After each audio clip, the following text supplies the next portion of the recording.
Hizi ni ripoti za ASAM Online TV ambapo leo tumeweza kufika katika eneo la Forodhani katika operesheni maalum iliyoandaliwa na mamlaka ya mji Mkongwe kushirikiana na baraza la jiji, na lengo la kufanya operesheni hii ni kuweza kukagua vifaa vinavyotumika kuandalia chakula ili kuhakikisha usalama wa mlaji, lakini pia kujiepusha na maradhi mbalimbali. Jina langu ni Huzema Khamis na nyuma ya kamera ni Angel Paul.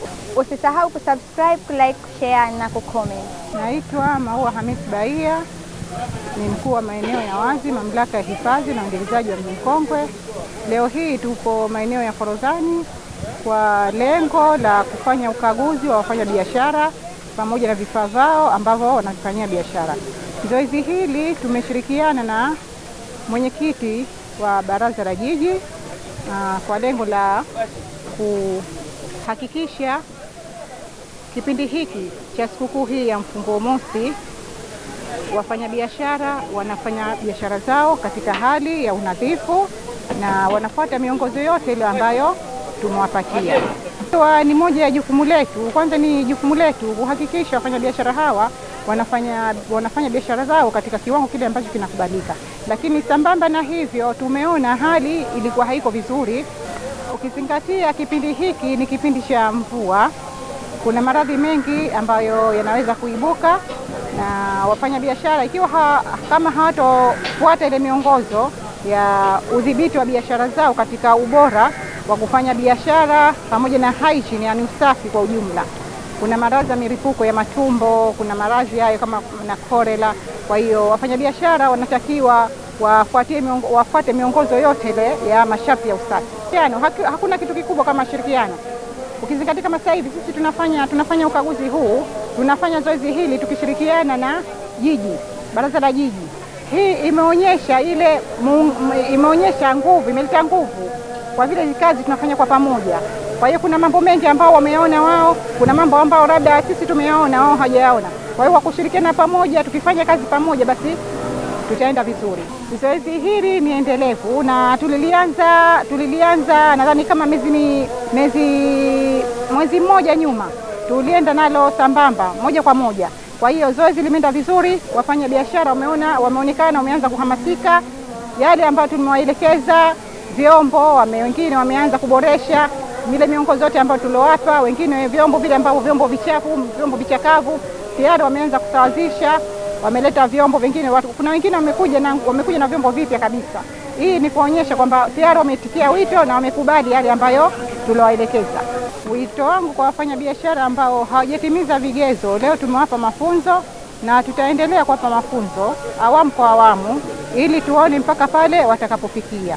Lakini kwa hatua ya kwanza tunawaeleza, tunawapa yale mafunzo ambayo miongozo wanatakiwa wafanye. Tena hapo itakapofikia mbele kama hawajafanya kuna hatua ambazo tutazichukua. Naitwa Saleh Juma Kinana, ni mwenyekiti wa huduma za jamii baraza la jiji la Zanzibar.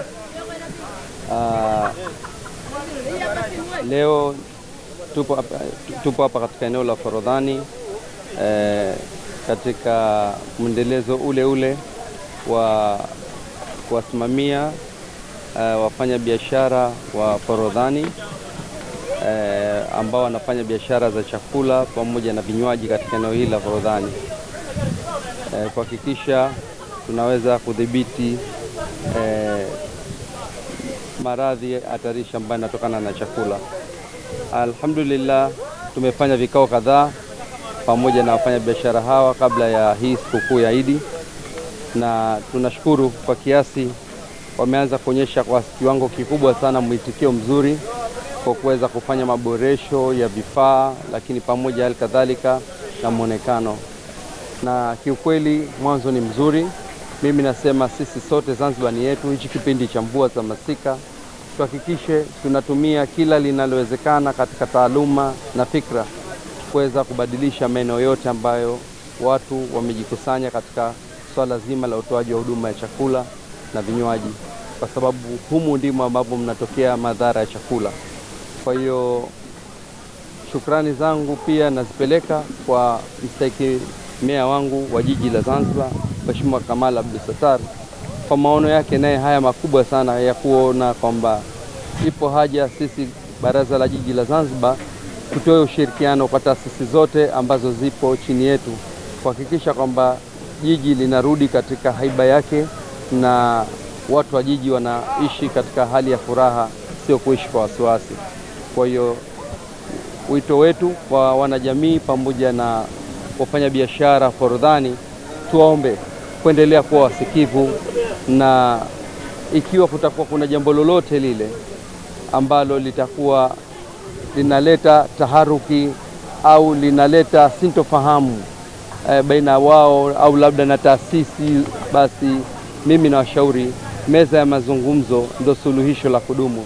Maana haya yote yaliyotokea kama ni mabadiliko makubwa, basi yamesababishwa na meza ya mazungumzo. Tulichokuja kukibaini hasa, jambo la kwanza ambalo lipo ni tumeona kosa kubwa la kwanza ni wafanya biashara kutokuwa na taaluma ya chakula wengi. Kwa hiyo jambo la kwanza tumeanza kasi kubwa sana ya kuwapa taaluma, na ndio maana umeona mabadiliko ambayo sasa hivi yameanza kujitokeza kwa wafanya biashara. Kipindi cha nyuma unakuja hapa unaweza kukuta mafuta mpaka yanabadilika rangi, lakini halikadhalika mtu anasema kapika chakula kizuri, hajui kinaharibikia wapi. Anachukua chakula kutoka nyumbani mpaka kinafika hapa kijafunikwa chakula.